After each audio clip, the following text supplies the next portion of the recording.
It's a reminder of the supreme sacrifice, Dallas police officers who died in the line of duty. On May 15th, the latest to fall, Christopher Kevin James, will be honored. But another officer will be remembered too, an officer long forgotten, an officer nobody knew. He was discovered by accident, stumbled upon in an old police journal, noting important moments in the early half of the last century.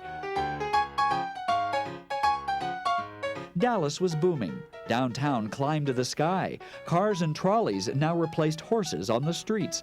It's just a window to the past. Senior Corporal Jess Lucio is the department's unofficial historian.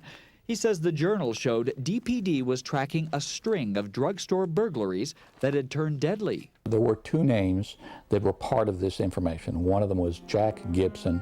That's Officer John C. Gibson. Police already knew his name. A member of the motorcycle unit, he was gunned down by those burglars. He's among those officers already honored by the department. The next line in the journal caught their eye. Another officer named J.R. Crain was the next to fall. J.R. Crain, a name nobody knew. They searched lists of fallen officers, dug through years of personnel files, nothing. Everywhere they looked, no trace of J.R. Crain. It was a mystery. I had not ever been faced with anything like this before.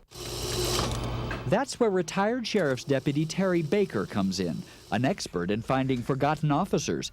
After days of searching old newspapers on microfilm, he hit pay dirt. That's what you do, is you look for this kind of stuff. That stuff? A front-page article on the murder of John Richard Crain.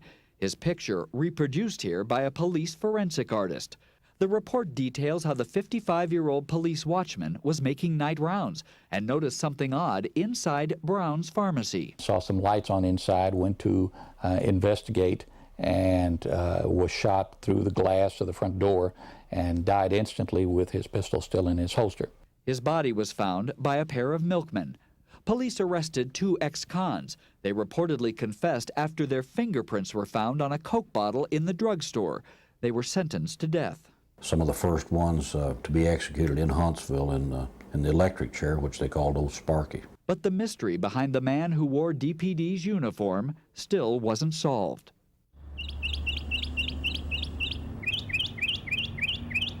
Crain was buried in this country cemetery in Cumbie, in Hopkins County, east of Dallas. He lies next to his young son and his parents. This is where the trail runs cold. When John Crain was killed, he left behind a wife, 3 daughters, 2 sons. Dallas police historians have been trying to find some relative, some descendant. So far, they've had no luck. Until they're found, the case isn't closed.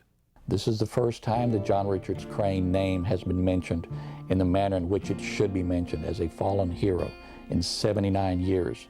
And I think this is something that his family needs to be a part of. He thinks they should know Dallas now recognizes the sacrifice made by John Richard Crain.